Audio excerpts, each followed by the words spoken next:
Hai semuanya, Assalamualaikum warahmatullahi wabarakatuh. Salam Pancasila. Berjumpa kembali dengan saya Ibu Winarni, Guru PPKN dari SMP Negeri 189 Jakarta. Mengawali pembelajaran kali ini, mari sama-sama kita bersyukur kepada Allah Subhanahu wa Ta'ala, Tuhan yang Maha Kuasa yang senantiasa memberikan rahmat-Nya kepada kita semuanya. Amin. Apa kabar anak-anak Indonesia? Tetaplah semangat belajar meskipun dalam situasi pandemi COVID-19. Salam sehat selalu, tetap belajar dari rumah. Pada pembelajaran kali ini kita akan membahas bersama contoh-contoh soal penilaian akhir tahun mata pelajaran PPKN kelas 7. Nah, dengan pembahasan contoh-contoh soal ini diharapkan kalian lebih bisa memahami konsep tentang keberagaman masyarakat Indonesia, persatuan dan kesatuan, serta konsep daerah dalam kerangka NKRI.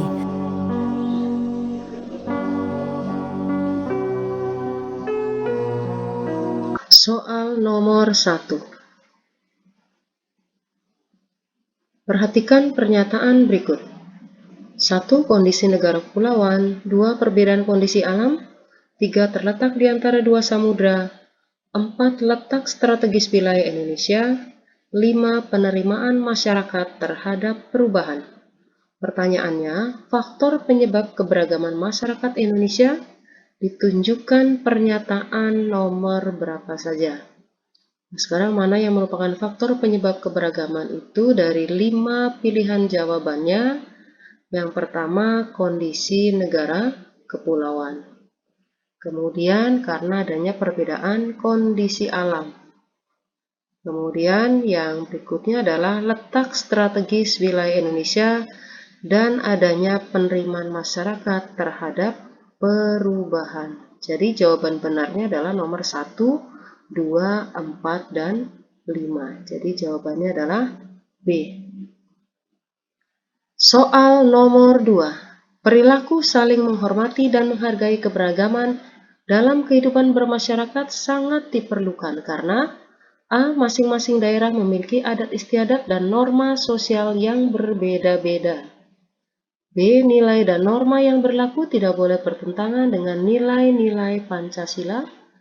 C. Keberagaman adalah anugerah Tuhan Yang Maha Esa bagi bangsa Indonesia saja.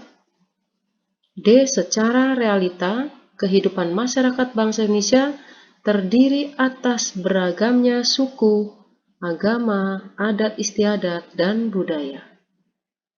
Nah, dari 4 pilihan jawaban ini, yang merupakan jawaban benar dari pertanyaan perilaku saling menghormati dan menghargai keberagaman, itu sangat diperlukan karena memang secara realita bahwa kehidupan kita sebagai bagian dari masyarakat Indonesia itu memiliki keberagaman suku, keberagaman agama, beragam adatnya, dan juga beragam budayanya. Jadi jawaban benarnya adalah D. Soal nomor 3. Keberagaman masyarakat Indonesia dapat memperkuat terwujudnya persatuan dan kesatuan bangsa apabila A. Masyarakat mampu menghilangkan perbedaan yang ada. B. Warga masyarakat mengembangkan sikap toleransi. C. Pemerintah mampu menghapus perbedaan dalam masyarakat. D. Warga masyarakat bersikap rendah hati dalam pergaulan. Nah, dari pertanyaan tersebut, bahwa keberagaman itu dapat memperkuat terwujudnya persatuan dan kesatuan apabila warga masyarakatnya mengembangkan sikap toleransi. Perbedaan itu tidak perlu dihilangkan dan juga tidak perlu dihapus. Sehingga yang perlu dikembangkan justru adalah toleransi terhadap perbedaan itu sendiri. Jadi jawabannya adalah B. Soal nomor 4. Perilaku pelajar yang memiliki semangat kebangsaan dalam mempertahankan keberagaman budaya antara lain A. Menolak semua budaya asing yang masuk ke Indonesia. B. Merasa bangga terhadap budaya bangsa sendiri. C. Merendahkan budaya daerah yang dianggap tidak modern. D. Mengubah budaya daerah menjadi budaya yang kebarat-baratan. Nah, kalian sebagai pelajar itu memiliki semangat kebangsaan dalam mempertahankan keberagaman itu sendiri. Nah, contohnya apa? Adalah merasa bangga terhadap budaya bangsa sendiri. Terhadap budaya asing bagaimana? Tidak perlu ditolak semuanya. Ada kalanya budaya asing yang memang nilainya positif, yang sesuai dengan kepribadian bangsa kita dan juga bermanfaat untuk kehidupan masyarakat Indonesia. Itu tidak perlu ditolak untuk hal-hal yang sifatnya positif. Nah, budaya asing yang kita tolak itu budaya asing yang tidak sesuai dengan kepribadian bangsa. Sehingga untuk nomor 4 ini jawaban benarnya adalah B. Soal nomor 5. Indonesia adalah negara yang sangat kaya dengan budaya daerahnya. Budaya daerah yang berasal dari Sumatera, antara lain A. Rumah gadang, rencong, dan kain ulos. Kemudian B. Rumah tongkonan, tarik kipas, dan baju bodoh. C. Lagu manuk dadali, senjata kujang, dan tari jaipong. D. Lagu Yamko Rambe Yamko, ludruk, dan juga lenong. Nah, dari pilihan jawaban A, B, C, D ini, yang ketiganya merupakan budaya daerah yang ada di Pulau Sumatera adalah rumah gadang, yang merupakan rumah adat masyarakat Minangkabau di Sumatera Barat. Kemudian ada senjata rencong dari masyarakat Aceh, berada di Provinsi Nanggro Aceh Darussalam. Kemudian ada kain ulos yang merupakan kain dari masyarakat adat Batak yang berada di wilayah Sumatera Utara. Jadi jawaban benarnya adalah A. Soal nomor 6. Pengertian adat istiadat adalah A. Aturan, ketentuan, tindakan yang menjadi kebiasaan suatu masyarakat secara turun-temurun. B. Pikiran, karya, teknologi, dan rangkaian tindakan suatu kelompok masyarakat. C. Kaidah yang menjadi pedoman perilaku dalam kehidupan bermasyarakat. D. Aturan yang berisi perintah, larangan, dan sanksi yang disepakati rakyat dan pemerintah. Nah, dari 4 pilihan jawaban ini, yang paling benar yang merupakan pengertian dari adat istiadat adalah aturan atau ketentuan ataupun tindakan yang menjadi kebiasaan suatu masyarakat secara turun-temurun. Jadi jawaban benarnya adalah A. Soal nomor 7. Perhatikan gambar berikut. Pada gambar tampak sebuah peristiwa upacara adat, yaitu pada masyarakat adat Bali. Nah, apa peristiwa tersebut? Adalah pembakaran mayat pada masyarakat Bali yang kita sebut sebagai, ini pilihannya ada 4, ada subak, ada pindapata, ada pancayatnya, dan juga ngaben. Pastinya kalian tahu semuanya bahwa upacara pembakaran mayat di masyarakat Bali disebut ngaben. Jawabannya adalah D. Soal nomor 8. Tradisi rambutuka dengan cara meletakkan mayat di tongkonan untuk beberapa waktu dijumpai pada masyarakat adat mana? A. Dayak, B. Toraja, C. Bali, D. Kampung Naga. Nah, tradisi rambutuka tersebut hanya bisa dijumpai pada masyarakat adat Toraja di wilayah Pulau Sulawesi. Jadi jawaban benarnya adalah B. Soal nomor 9. Tradisi sistem pengairan atau irigasi pertanian di wilayah Bali disebut A. Subak, B. Pindapata, C. Galungan, D. Ngaben. Dari pertanyaan ini pastinya kalian mudah sekali untuk menjawabnya. Tradisi sistem pengairan atau irigasi pada masyarakat di Bali disebutnya adalah subak. Jadi jawaban benarnya adalah A. Soal nomor 10. Perhatikan gambar berikut. Di sini adalah salah satu pakaian adat atau pakaian daerah di masyarakat adat tertentu di Indonesia yang kita jumpai pada masyarakat adat A. Minahasa, Dayak, Toraja Timur. Nah, ini adalah contoh pakaian adat ataupun motif ragam hias yang biasa kita jumpai pada masyarakat Dayak di Pulau Kalimantan. Jadi jawabannya adalah B. Soal nomor 11. Perhatikan gambar berikut. Kehidupan masyarakat dengan rumah yang sederhana seperti tampak pada gambar yang terlihat dari ketinggian, Rumah-rumah kampung itu terlihat berbaris rapi, semua sejajar dalam posisi timur-barat. Ada terdapat 103 rumah penduduk yang jumlahnya tetap, tidak boleh bertambah ataupun dikurangi. Nah, pertanyaannya, kehidupan masyarakat seperti ini terdapat di wilayah mana? A. Bugis, Sulawesi Selatan. B. Kampung Naga, Tasikmalaya, Jawa Barat. C. Toraja, Sulawesi. D. Baduy, Provinsi Banten. Nah, kehidupan masyarakat yang seperti ini dengan ciri khasnya rumah yang tertata secara rapi, jumlahnya hanya 103, selalu tetap, tidak bertambah dan tidak berkurang. Kemudian semuanya sejajar dalam posisi timur ke barat dengan bahan yang sangat sederhana. Ini yang mengacu pada rumah mitigasi bencana dan ini terdapat di Kampung Naga, Kabupaten Tasikmalaya, Provinsi Jawa Barat. Jadi jawabannya adalah B. Soal nomor 12. Salah satu suku bangsa di Indonesia yang dikenal sebagai pedagang dan pelaut yang ulung dan kehidupannya menyebar di seluruh Nusantara adalah A. Bugis, B. Toraja, C. Baduy, D. Ambon. Saya yakin ini mudah sekali untuk dijawab. Yang dikenal sebagai pedagang dan pelaut yang ulung adalah masyarakat Bugis di wilayah Sulawesi Selatan asal-usulnya. Jadi jawabannya adalah A. Soal nomor 13. Contoh corak budaya daerah adat Dayak adalah A. Sekaten dan keris, B. Tindik daun telinga dan mandau, C. Ulos dan mandau, D. Tari tortor dan ulos. Sekarang kita tahu bahwa sekaten dan keris itu merupakan corak budaya daerah dari masyarakat Jawa. Soal nomor 14. Perhatikan pernyataan berikut. 1. Menjunjung tinggi sikap toleransi dan kebersamaan. 2. Berteman hanya dengan yang satu daerah. 3. Menghormati norma dan kebiasaan yang berbeda. 4. Memonopoli dalam pergaulan antar teman. Pertanyaannya, upaya menghargai norma dan kebiasaan antar daerah di Indonesia ditunjukkan pernyataan nomor berapa saja. Nah, mana yang bentuk penghargaan terhadap norma dan kebiasaan adalah menjunjung tinggi sikap toleransi dan kebersamaan, kemudian juga menghormati norma dan kebiasaan yang berbeda-beda.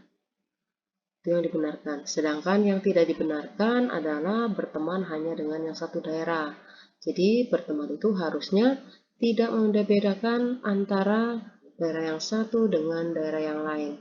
Temanmu dari daerah manapun tetap harus bisa kita jadikan teman. Kemudian memonopoli dalam pergaulan antar teman itu juga kurang baik.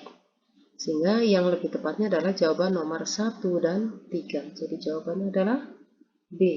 Soal nomor 15. Perhatikan gambar berikut. Pada gambar tampak sebuah rumah adat masyarakat mana ini? Saya yakin kalian bisa mengidentifikasi gambar tersebut, yaitu apakah Toraja, atau Dayak, atau Minahasa, ataukah Papua? Pastinya ini adalah merupakan contoh dari rumah adat, contoh gambar dari rumah adat masyarakat di wilayah Papua yang sehari-hari bisa kita namai adalah Honai. Jadi jawabannya adalah B. Soal nomor 16. Perhatikan data berikut. 1. Tari Ngremo. 2. Lagu Tanduk Majeng.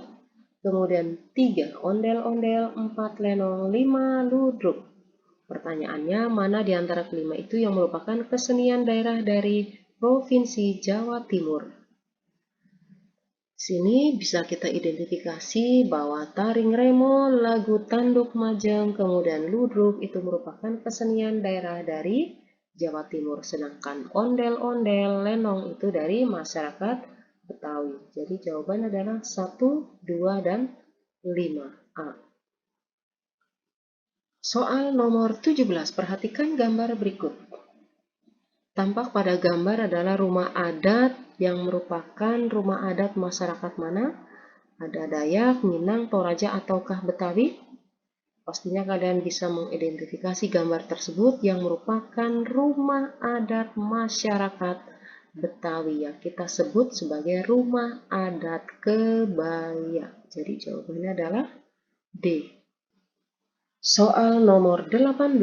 Negara Indonesia terdiri dari banyak suku bangsa dengan keanekaragaman budayanya masing-masing. Masyarakat mendiami wilayah pulau-pulau besar maupun kecil dari barat sampai timur. Kondisi demikian dapat menyebabkan terjadinya disintegrasi bangsa. Pertanyaannya, untuk mencegah agar tidak terjadi hal tersebut, diperlukan berbagai upaya antara lain: A. Mengutamakan kepentingan daerah masing-masing, B. Menghargai keberagaman masyarakat Indonesia, C. Bergaul dengan membeda-bedakan suku, agama, dan ras, D. Menolak semua budaya asing yang masuk ke Indonesia. Nah, mana di antara 4 pilihan jawaban ini yang merupakan upaya mencegah terjadinya disintegrasi bangsa karena memang wilayah Indonesia yang sangat luas, yaitu dengan kita menghargai keberagaman masyarakat Indonesia. Dengan itu diharapkan tidak terjadi perpecahan bangsa. Mudah-mudahan bisa menguatkan persatuan dan kesatuan bangsa. Jadi jawabannya adalah B. Soal nomor 18. Masih sering terjadinya konflik di berbagai daerah di Indonesia disebabkan karena A. Banyaknya kelompok kepentingan yang ingin berkuasa, B. Kepala daerah yang tidak cakap bekerja, C. Perasaan kedaerahan dan kesukuan yang berlebihan, D. Pendapatan daerah yang masih rendah. Nah, mana di antara 4 pilihan jawaban ini yang merupakan penyebab terjadinya konflik di berbagai daerah? Adalah karena masih tingginya atau masih adanya perasaan kedaerahan dan kesukuan yang berlebihan. Harusnya sifat nasionalis, kemudian patriotik, itu yang harus kita kedepankan. Mencintai Indonesia, mencintai kebangsaan Indonesia, mewujudkan persatuan dan kesatuan bangsa. Jadi jawaban benarnya adalah C. Soal nomor 20. Persatuan dan kesatuan terwujud karena adanya kerjasama sesama masyarakat Indonesia untuk mengusir penjajah. Kesadaran akan satu kesatuan kebangsaan Indonesia berawal dari A. Perasaan senasib dan sepenanggungan sebagai bangsa yang terjajah, B. Peran negara Jepang sebagai saudara tua bangsa Indonesia, C. Keinginan para pendiri negara dan dukungan material negara lain, D. Minimnya persenjataan yang digunakan para pejuang dalam melawan penjajah. Nah, sekarang kesadaran akan kesatuan bangsa Indonesia itu pastinya berawal dari adanya perasaan senasib dan sepenanggungan sebagai bangsa yang terjajah. Jadi jawaban benarnya adalah A. Soal nomor 21. Pembangunan nasional adalah usaha secara sadar untuk mewujudkan suatu masyarakat Indonesia yang adil dan makmur berdasarkan Pancasila dan Undang-Undang Dasar Negara Republik Indonesia tahun 1945. Tujuan nasional bangsa Indonesia dapat dicapai melalui upaya A. Pembangunan nasional secara berkelanjutan dan berkesinambungan, B. Kerjasama dengan bangsa yang persenjataannya kuat, C. Pelaksanaan otonomi daerah secara terpisah-pisah, D. Pengalihan penguasaan sumber daya alam kepada investor asing. Nah, pastinya tujuan nasional bangsa Indonesia itu dapat dicapai melalui berbagai upaya pembangunan nasional yang dilakukan secara berkelanjutan dan berkesinambungan. Jadi jawaban benarnya adalah A. Soal nomor 22. Dalam kehidupan di masyarakat, kerjasama dikenal juga dengan sebutan gotong royong. Sesungguhnya, gotong royong yang dilakukan oleh masyarakat Indonesia merupakan perwujudan semangat Pancasila, sila A. Kemanusiaan yang adil dan beradab, B. Persatuan Indonesia, C. Kerakyatan yang dipimpin oleh hikmat kebijaksanaan dalam permusyawaratan perwakilan, D. Keadilan sosial bagi seluruh rakyat Indonesia. Nah, sekarang gotong royong itu dalam masyarakat Indonesia merupakan perwujudan semangat Pancasila, sila keberapa? adalah sila ke-5, yaitu sila keadilan sosial bagi seluruh rakyat Indonesia. Jadi jawabannya adalah B. Soal nomor 23. Kerjasama antar umat beragama dalam berbagai bidang kehidupan dilakukan untuk mewujudkan kerukunan hidup. Meskipun demikian, kerjasama antar umat beragama bukan dalam hal keyakinan agama. Hal ini lebih pada upaya menciptakan kerukunan hidup antar pemeluk agama dengan mengembangkan sikap saling hormat-menghormati dan toleransi. Yang merupakan bentuk kerjasama antar umat beragama adalah A. Memaksakan agama kepada orang lain yang belum beragama. B. Saling menghormati lembaga keagamaan yang seagama saja. C. Sikap saling menghormati hak dan kewajiban umat beragama. D. Mewujudkan sikap toleransi ajaran agama. Sekarang yang merupakan bentuk kerjasama antar umat beragama yang benar adalah sikap saling menghormati hak maupun kewajiban umat beragama. Jadi jawaban benarnya adalah C. Soal nomor 24. Perhatikan pernyataan berikut. 1. Memperkuat jati diri bangsa Indonesia. 2. Memperkuat ketahanan nasional. 3. Memudahkan mencapai tujuan nasional. 4. Menciptakan suasana yang aman, tentram, dan damai. 5. Memberikan kebebasan yang seluas-luasnya. Pertanyaannya, pentingnya persatuan dan kesatuan bagi bangsa Indonesia ditunjukkan pernyataan nomor berapa saja. Nah, sekarang dari 5 pernyataan ini ada 4 yang benar yang merupakan pentingnya persatuan dan kesatuan bagi bangsa Indonesia. Nah, yang mana saja adalah bahwa persatuan dan kesatuan itu pentingnya untuk memperkuat jati diri bangsa. Kemudian memperkuat ketahanan nasional, kemudian memudahkan mencapai tujuan nasional, kemudian juga menciptakan suasana yang aman, tentram, dan damai. Jadi jawaban benarnya adalah nomor 1, 2, 3, dan 4A. Soal nomor 25. Di lingkungan perkotaan banyak kita jumpai masyarakat yang mulai meninggalkan gotong royong, terutama masyarakat kalangan ekonomi menengah ke atas yang tinggal di pemukiman tertentu. Mereka hampir tidak saling mengenal antar tetangga di lingkungannya. Nah, pertanyaannya, lunturnya nilai gotong royong tersebut disebabkan oleh apa? A. Sikap hidup materialistis yang diwujudkan melalui sikap hidup yang mendambakan materi atau ingin menguasai dan memiliki harta benda. B. Sikap hedonis dan gaya hidup konsumtif yang mulai banyak dipraktikkan sebagian masyarakat Indonesia saat ini. C. Kesibukan kerja dan aktivitas di luar rumah yang menyita waktu dan tenaga sehingga tidak sempat lagi untuk bergotong royong.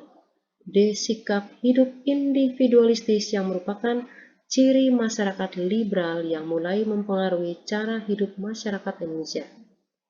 Nah, dari wacana di atas menggambarkan bahwa lunturnya nilai gotong royong itu disebabkan karena sudah mulainya adanya sikap individualistis yang merupakan ciri masyarakat liberal yang mempengaruhi cara kehidupan masyarakat di Indonesia. Jadi jawaban benarnya adalah D.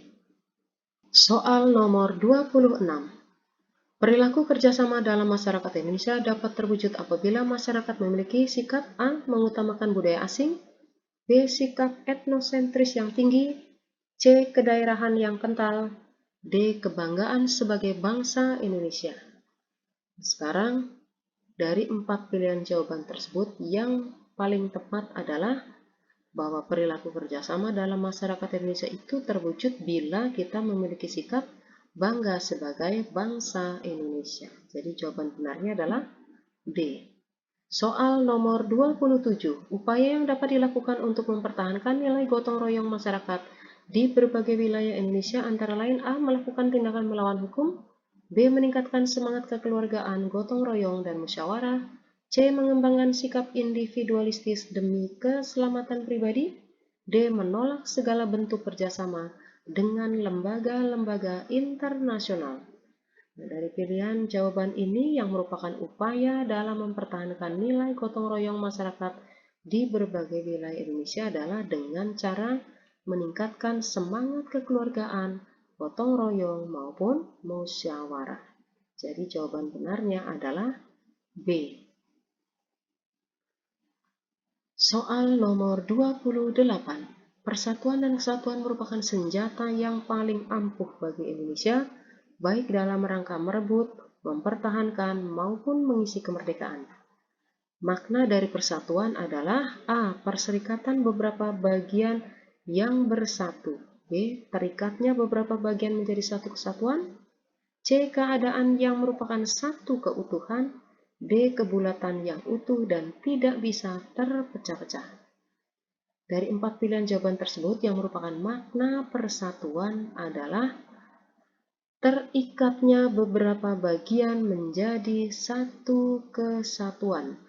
Kalau C itu bahwa yang keadaan merupakan suatu keutuhan adalah merupakan pengertian dari kesatuan. Jadi jawaban benarnya adalah B. Soal nomor 29, yang bukan termasuk sikap yang perlu dikembangkan dalam memupuk kerjasama dari berbagai suku bangsa di Indonesia adalah A. Sikap saling menghormati dan menghargai dengan pamrih. B. Semangat tolong-menolong dan gotong royong. C. Kerjasama untuk menciptakan kerukunan. D. Bersahabat dan saling membantu. Nah, sekarang pertanyaannya, mana yang bukan termasuk sikap yang perlu dikembangkan dalam memupuk kerjasama dalam berbagai suku bangsa Indonesia adalah sikap saling menghormati dan menghargai dengan pamrih. Jadi seharusnya menghormati orang lain, menghormati suku-suku bangsa yang lainnya, menghargai orang lain atau menghargai pihak yang lain itu harusnya dengan ikhlas, tanpa pamrih. Jadi jawabannya adalah A. Soal nomor 30. Berikut ini yang bukan merupakan prinsip-prinsip yang berhubungan dengan makna persatuan Indonesia adalah A. Prinsip Bhinneka Tunggal Ika, nasionalisme Indonesia. C. Chauvinisme. D. Wawasan Nusantara. Nah, dari 4 pilihan jawaban ini, yang bukan merupakan prinsip dalam kaitannya dengan makna persatuan Indonesia adalah sikap chauvinisme. Jadi jawabannya adalah C. Soal nomor 31. Pengertian daerah otonom. A. Penyerahan wewenang pemerintah oleh pemerintah pusat kepada daerah otonom untuk mengatur dan mengurus pemerintahan sendiri dalam sistem negara kesatuan Republik Indonesia. B. Hak wewenang dan kewajiban daerah otonom untuk mengatur dan mengurus sendiri urusan pemerintahan dan kepentingan masyarakat setempat sesuai dengan peraturan perundang-undangan. C. Wewenang suatu daerah menyelenggarakan pemerintahan yang mencakup kewenangan yang luas hampir di semua bidang pemerintahan, kecuali yang oleh undang-undang ditentukan sebagai kewenangan pemerintah pusat. D. Kesatuan masyarakat hukum yang mempunyai batas-batas wilayah yang berwenang mengatur dan mengurus urusan pemerintahan dan kepentingan masyarakat setempat menurut prakarsa sendiri berdasarkan aspirasi masyarakat dalam sistem NKRI. Nah, dari 4 pilihan jawaban ini, yang merupakan pengertian daerah otonom adalah kesatuan masyarakat hukum yang mempunyai batas-batas wilayah, berwenang mengatur dan mengurus urusan pemerintahan dan kepentingan masyarakat setempat menurut prakarsa sendiri berdasarkan aspirasi masyarakat dalam sistem negara kesatuan Republik Indonesia. Jadi jawabannya adalah D. Soal nomor 32, Pasal 18B Ayat 2 Undang-Undang Dasar Negara Republik Indonesia tahun 1945 yang berbunyi, negara mengakui dan menghormati kesatuan-kesatuan masyarakat hukum adat beserta hak-hak tradisionalnya sepanjang masih hidup dan sesuai dengan perkembangan masyarakat dan prinsip negara kesatuan Republik Indonesia. Nah, makna dari pasal 18B ayat kedua UUD Negara Republik Indonesia tahun 1945 adalah bahwa negara mengakui dan menghormati hak-hak masyarakat hukum adat seperti ada desa, marga, nagari, gampong, huta, dan huria. Jadi jawaban benarnya adalah B. Soal nomor 33, proklamasi kemerdekaan akhirnya mengantarkan bangsa Indonesia menjadi negara yang merdeka dan berdiri sejajar dengan negara-negara lain di dunia. Hal ini dilatar belakangi oleh A. Dukungan dan pemberian dari pemerintah Jepang. B. Komitmen yang kuat dan perjuangan para pendiri bangsa. C. Perjuangan bangsa Indonesia dan dukungan negara-negara kuat di dunia. D. Tekanan dari golongan tua yang ingin segera lepas dari Jepang. Nah, sekarang apa yang melatar belakangi proklamasi kemerdekaan yang akhirnya mengantarkan bangsa Indonesia menjadi negara yang merdeka dan berdiri sejajar dengan negara-negara lain di dunia yang memiliki kedaulatan adalah karena adanya komitmen yang kuat dan perjuangan para pendiri bangsa. Jawaban benarnya adalah B. Soal nomor 34. Perhatikan pernyataan berikut. 1. Prinsip daerah mengatur dan mengurus sendiri urusan pemerintahan menurut asas otonomi dan tugas pembantuan. 2. Prinsip menjalankan otonomi sebebas-bebasnya. 3. Prinsip kekhususan dan keragaman daerah. 4. Prinsip mengakui dan menghormati kesatuan masyarakat hukum adat daerah tertentu saja. D. Prinsip mengakui dan menghormati pemerintahan daerah yang bersifat khusus dan istimewa. Pertanyaannya, prinsip yang menjadi paradigma dan arah politik yang mendasari pelaksanaan pemerintahan daerah di Indonesia adalah yang nomor berapa saja adalah prinsip daerah mengurus dan mengatur sendiri urusan pemerintahannya menurut asas otonomi dan tugas pembantuan. Kemudian prinsip kekhususan dan keragaman daerah.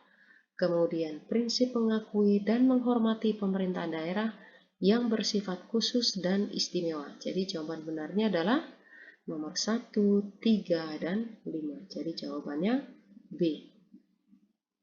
Soal nomor 35. Perhatikan pernyataan berikut. 1. Mempertahankan bentuk dan keutuhan Negara Kesatuan Republik Indonesia. 2. Kekayaan alam Indonesia dipergunakan sebesar-besarnya untuk kemakmuran golongan. 3. Meningkatkan kesejahteraan masyarakat dalam bidang kesehatan, pendidikan, dan pendapatan masyarakat. 4. Memajukan bangsa melalui inovasi dan kreativitas aparatur sipil negara di daerah. Kemudian yang kelima, mengembangkan kehidupan bermasyarakat, berbangsa, dan bernegara yang demokratis. Pertanyaannya, peran daerah dalam Negara Kesatuan Republik Indonesia ditunjukkan pernyataan nomor berapa saja? Yang pertama adalah mempertahankan bentuk dan keutuhan Negara Kesatuan Republik Indonesia agar jangan terjadi disintegrasi bangsa. Kemudian peran yang kedua adalah meningkatkan kesejahteraan masyarakat dalam bidang pendidikan, kesehatan, dan pendapatan masyarakat. Kemudian juga memajukan bangsa melalui inovasi dan kreativitas aparatur sipil negara yang ada di daerah. Dan yang kelima, mengembangkan kehidupan masyarakat berbangsa, bernegara secara demokratis. Jadi jawabannya adalah 1, 3, 4, dan 5. Jawaban benarnya adalah C. Soal nomor 36. Proklamasi merupakan pernyataan keputusan politik tertinggi bangsa Indonesia untuk menghapus hukum kolonial dan diganti dengan hukum nasional, yaitu lahirnya Negara Kesatuan Republik Indonesia. Hal ini menggambarkan makna proklamasi dari aspek A. Hukum, B. Historis, C. Sosiologis, D. Kultural. Sangat mudah untuk dijawab bahwa ini merupakan makna proklamasi dari aspek hukum. Jawabannya adalah A. Soal nomor 37. Proklamasi kemerdekaan bangsa Indonesia merupakan awal dibentuknya Negara Kesatuan Republik Indonesia. Negara Indonesia yang diproklamasikan oleh para pendiri negara adalah negara kesatuan. Seperti dinyatakan dalam Undang-Undang Dasar Negara Republik Indonesia tahun 1945 bahwa negara Indonesia adalah negara kesatuan yang berbentuk republik. Hal ini tertuang di dalam Undang-Undang Dasar Negara Republik Indonesia tahun 1945 pasal berapa? A. 1 ayat 1, B 1 ayat 2, C 1 ayat 3, D 2 ayat 1. Yang benarnya adalah pasal 1 ayat 1. Jadi jawaban benarnya adalah A. Soal nomor 38. Dalam Undang-Undang Dasar Negara Republik Indonesia tahun 1945 diatur tentang pemerintahan daerah. Hal terkait pemerintahan daerah yang diatur dalam pasal 18 tersebut adalah A. Wilayah Indonesia dibagi atas daerah provinsi, kabupaten, dan kota. B. Pemerintah daerah tidak berhak mengurus kepentingan masyarakat daerah setempat. C. Pemerintahan daerah dijalankan oleh pemerintah pusat demi kesejahteraan rakyat. D. Daerah otonom diberikan kewenangan untuk menjalankan pemerintah pusat. Makna dari pasal 18 itu terkait dengan pemerintahan daerah yang benarnya bahwa wilayah Indonesia itu dibagi atas daerah, provinsi, kabupaten, dan kota. Jadi jawaban benarnya adalah A. Soal nomor 39. Pemberian otonomi daerah dilaksanakan berdasarkan prinsip negara kesatuan sehingga otonomi daerah merupakan subsistem dari negara kesatuan. Pertanyaannya, pemberian otonomi daerah seluas-luasnya kepada daerah diarahkan untuk A. mempercepat terwujudnya kesejahteraan masyarakat melalui peningkatan pelayanan dan pemberdayaan masyarakat. B. mempercepat pelaksanaan pembangunan nasional yang berbasis ekonomi liberal. C. mempermudah pemerintah pusat dalam menguasai sumber daya alam di setiap daerah. D. mempercepat peningkatan kesejahteraan rakyat khususnya di daerah perkotaan. Dari 4 pilihan jawaban yang disajikan ini, bahwa pemberian otonomi seluas-luasnya kepada daerah diarahkan untuk mempercepat terwujudnya kesejahteraan masyarakat melalui peningkatan pelayanan dan pemberdayaan masyarakat. Jadi jawaban benarnya adalah A. Soal nomor 40. Makna asas dekonsentrasi dalam pelaksanaan pemerintahan daerah adalah A. Pelimpahan wewenang dari pemerintah pusat kepada gubernur sebagai wakil pemerintah pusat di daerah. B. Penugasan kepada daerah untuk membantu tugas tertentu dan wajib bertanggung jawab kepada yang menugaskan. C. Penyerahan wewenang pemerintahan oleh pemerintah kepada daerah otonom untuk mengatur dan mengurus urusan pemerintahan dalam sistem negara kesatuan Republik Indonesia. D. Pemusatan seluruh penyelenggaraan pemerintah negara pada pemerintahan provinsi dan kabupaten kota. Nah, sekarang mana yang merupakan makna asas dekonsentrasi dalam pelaksanaan pemerintahan daerah adalah pelimpahan wewenang dari pemerintah pusat kepada gubernur sebagai wakil pemerintah pusat yang ada di daerah. Jadi jawaban benarnya adalah A. Nah, anak-anak semuanya, saya yakin kalian sudah memahami materi yang tadi sudah dibahas melalui beberapa contoh-contoh soal. Terima kasih untuk kalian yang sudah menyimak tayangan video ini. Semoga bermanfaat. Jangan lupa subscribe, like, comment, and share kepada yang lain. Jadilah anak Indonesia yang membanggakan. Tetap cintai negeri ini. Salam Pancasila. Wassalamualaikum warahmatullahi wabarakatuh.